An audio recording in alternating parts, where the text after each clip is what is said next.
আজকে আমি কুরকুরি ছাতু রান্না করব। ওই জন্য লাউ ডাঁটা কেটে রেখেছি, তার সাথে আলু দেব। আলুগুলো কেটে রেখেছি। কড়াইয়ে সরষের তেল দিয়েছি।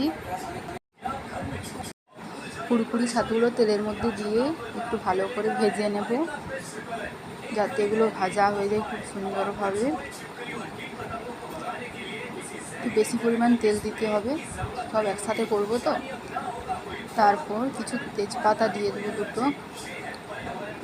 দুটো তেজপাতা দিয়ে ভালো করে নেড়ে নেব। তারপর আলুগুলো দিয়ে দেব। আলুগুলো একটু ভেজে নেব তেলের সাথে, তার সঙ্গে একটু হলুদ নুন দিয়ে দেব। তারপর মশলাটা দেব। মশলাটা বেটে রেখেছিলাম, মশলা আদা রসুন ছিল, পেঁয়াজ সব একসাথে মিক্স করে বেটে নিয়েছিলাম, সেটা দিয়ে ভালো করে কষে নেব। তারপর লাউ ডাঁটাগুলো দিয়ে দেব। লাউ ডাঁটাগুলো দিয়ে ভালো করে মিক্স করে নেব।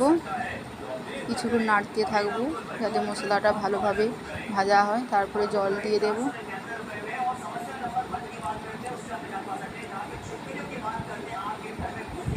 জল দেওয়ার পর কিছুক্ষণ নেড়ে নেব,